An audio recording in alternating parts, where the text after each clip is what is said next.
Hello everybody. We're in my kitchen today and I hope you've been doing some fall baking. There's something about fall that just makes us want to get out and bake. It starts to get cool in the evenings and at night, and when I get up in the morning I'm just looking for something that's freshly baked here at home.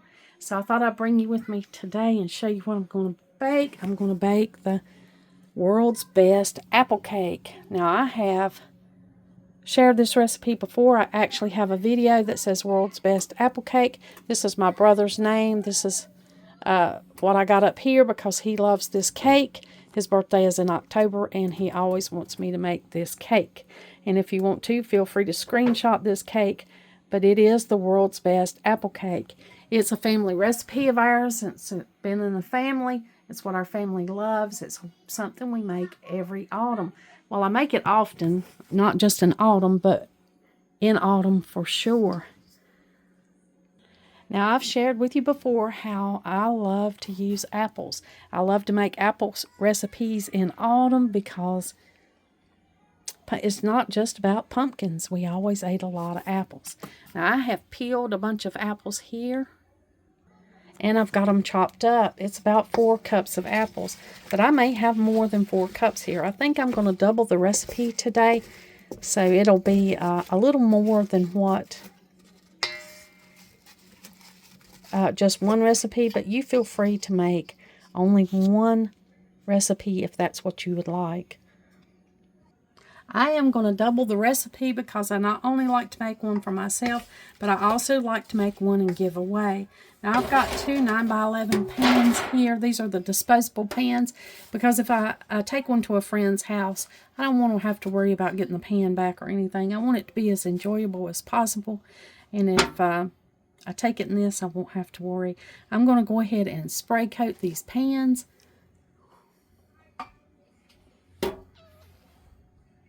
Now, usually when I'm cooking in a home, one of my pans that I use all the time, not a disposable pan, I usually just use something to coat the pan.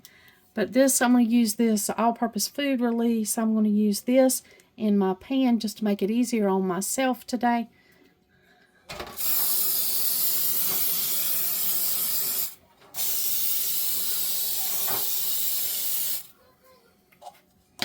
Sometimes these pans are hard to grease up the little grooves, and the spray just makes it easier to do that. Of course, you can use any spray you have on hand. Now, for one cake recipe, it takes 2 cups of sugar, but I'll be using 4 because I'm doubling the recipe today.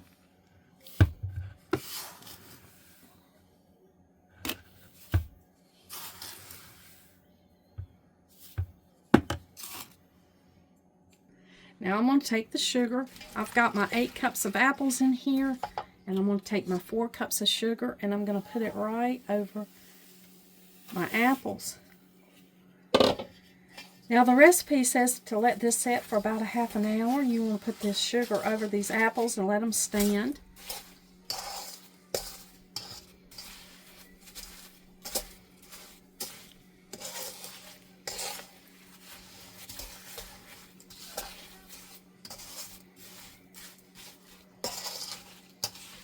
So I'm going to do that. We're going to let our apples set for about a half an hour with the sugar coated over them.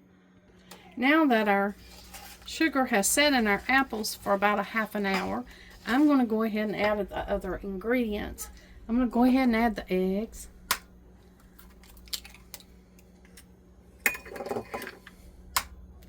And because I'm doubling the recipe, that'll be 4 eggs. Normally it would just be 2 for one cake.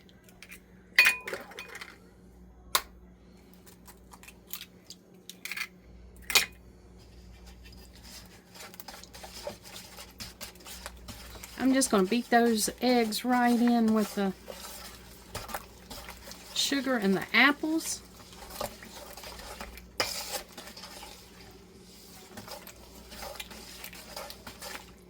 Get them incorporated really well. I'm going to add the oil. That's a 1/3 cup. The recipe calls for corn oil, but I use avocado oil. So I'm going to go ahead and add that.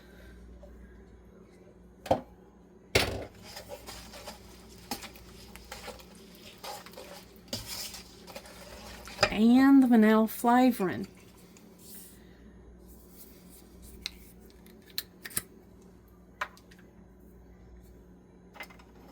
Calls for 2 teaspoons of vanilla flavoring, so I'll be putting 4.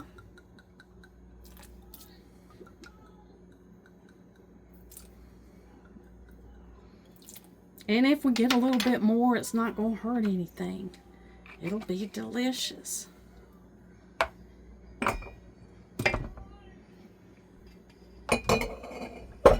And that vanilla flavoring smells so good. That's the vanilla flavoring that I made from vodka and my own vanilla beans that I ordered. Now we get this mixed up really, really good. And then I'm going to move right on in to the dry ingredients. I've got 4 cups of flour here because, you know, I'm making doubled the recipe. So I'm going to go ahead and take the 3 teaspoons. Normally it'd be 1.5, but I'm going to add the 3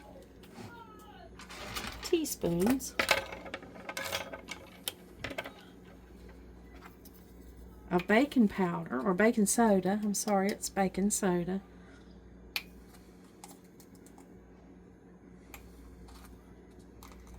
And you know, the baking soda and the baking powder, I always like to make sure that I run it through a little sieve like this, because you can see the clumps, and I don't want a bunch of clumps in my recipe. So I work it through this little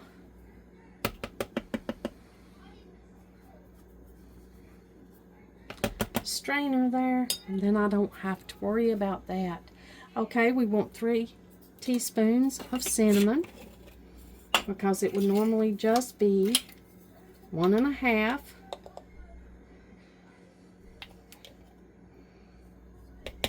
The smell of cinnamon, it's delicious. I love to bake with the cinnamon.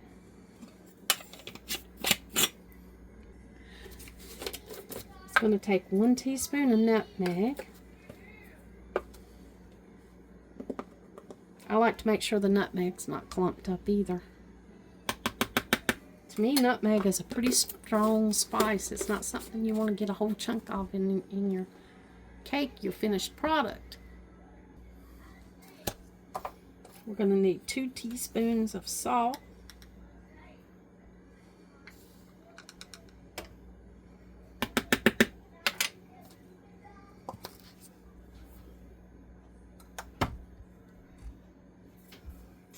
Now it calls for a 1/2 cup of walnuts. You can put more or less. I'm going to go ahead and mix these dry ingredients up.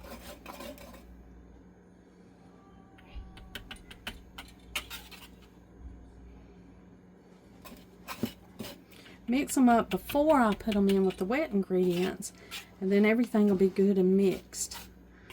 I won't have to worry about the flavors not being mixed together, the ingredients.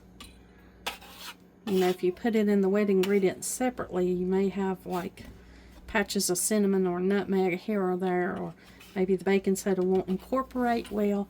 I just go ahead and do this before I add it to the wet ingredients. Then I don't have to worry about that. And I'm also going to go ahead and add my walnuts. Now the recipe calls for chopped walnuts, and it calls for 1/2 cup. I'm just going to go ahead and put my walnuts in a pretty good size. I'm not going to even chop them, because when you cut your cake, you'll usually cut through the walnuts, and you know, it's not necessary to go ahead and chop those walnuts unless you just want smaller pieces of walnut. I sometimes think it's a real treat to get the bigger pieces of walnut. This is a favorite amongst all of the men in the family. The women love it too, but it seems like the men specifically love this cake. All of my brothers, including my brothers-in-laws, love this cake. Now I'm going ahead and putting my walnuts in and coating this these walnuts with flour because it'll make it easier when I add them together. If the walnuts are coated with flour, they will kind of float in the mixture and they won't all sink to the bottom. So there's a little tip for you. I'm going to go ahead and bring the wet ingredients back, and I'm going to add my 1/4 cup of lemon juice. Now I need to double that recipe, but I've already put one in there.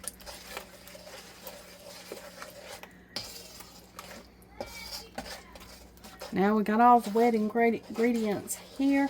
You can add raisins. I leave the raisins out because my husband doesn't like raisins. I love raisins, but he doesn't want them in his food, so I leave those out. But you can add raisins or leave them out. That's optional and up to you. I'm going to go ahead and add these dry ingredients to this apple cake wet ingredients.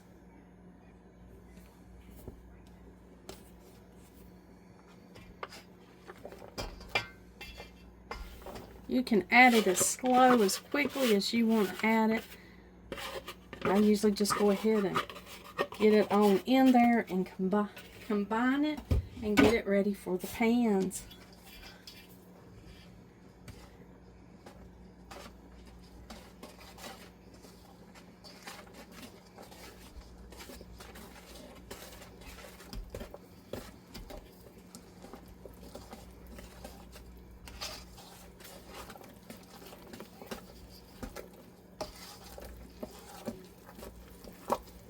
It smells so good. I wish I had smell-o-vision.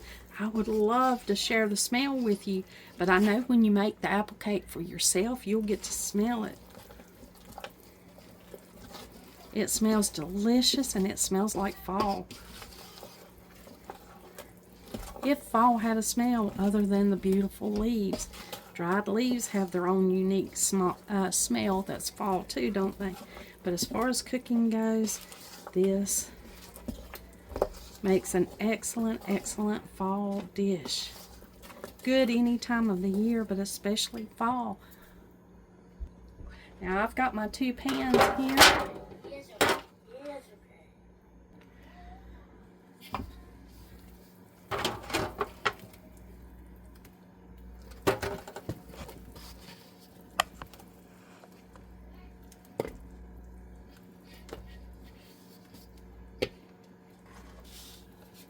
I'm trying to even them up, not get too much in one pan.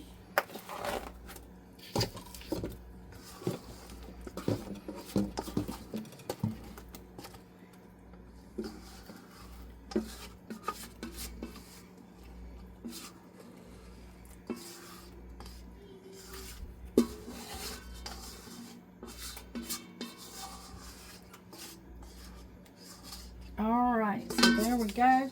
We got them both in the pans here. Let me get them in the oven. Now I've put them on both on this cookie sheet I got here. I'm trying to level them out because I don't want them to be all lopsided in the pan, but my cookie sheet's a little bit small. But if I put them in the pan, in the oven, without the pan, these pans are flimsy. I probably could do it, but I usually just put them on a cookie sheet. Here's my oven. I keep this pizza pan in here all the time. I believe I'm just going to try to slide these on in here, not on a cookie sheet, to see if I can get them leveled out. I don't want them to be lopsided, especially if I'm going to give one away. So I got it in the oven. These will cook for 1 hour.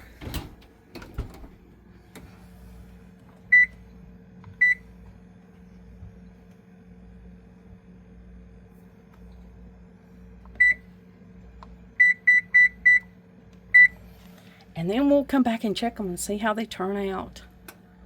All right, our time is up. Our time has ended.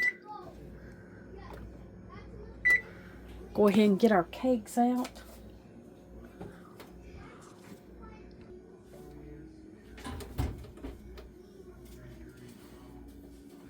All right, like they're looking really good.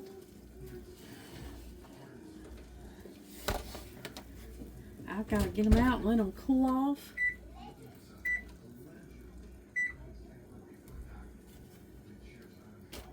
And then we'll put a little bit of sugar and different things on them. This is the good thing about these kind of cakes.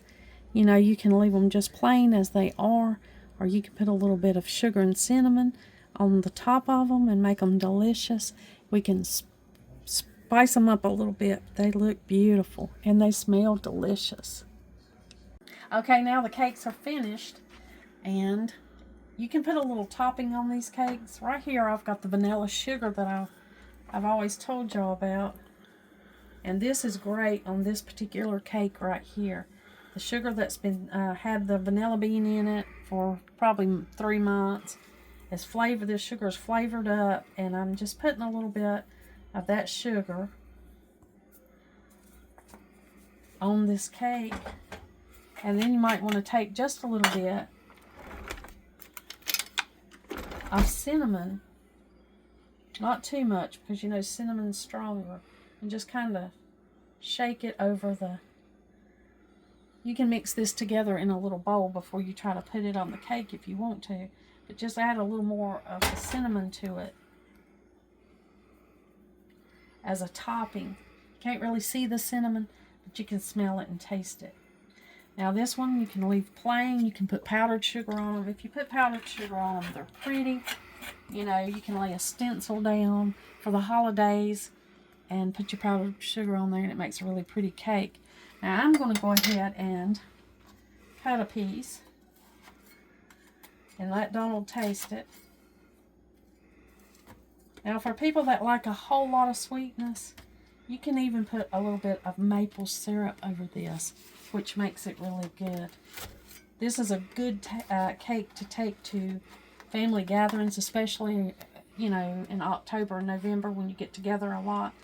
This cake is just delicious. See, it's moist. I'm going to let Donald taste it and see what he thinks. Apple cake. It's the world's best apple cake. It's very good. It's always good when it's still a little warm too, you know. Oh, yeah. It'd be good with vanilla ice cream on it. Yep. That's good. That's a good point. Vanilla ice cream's delicious on it. Mm-hmm. And you can put any kind of icing. If you wanted to put icing on it, you certainly could. We just usually don't put icing on it. No, we just eat it like this. Yeah, and it'll be good with coffee and breakfast. And Really good with coffee, yeah. Well, thank you for letting me share this apple cake recipe with you again and baking with me today. I hope you get into fall baking and make your favorite dishes. I'll have a few more to share with you before the end of fall. Thank you for joining me. And like always, until next time. That's good, honey. You gonna try some? Yep. That's really good. I already worked on the thumbnail. You know your thumbnail's good when your little grandson just giggles and giggles and giggles over it.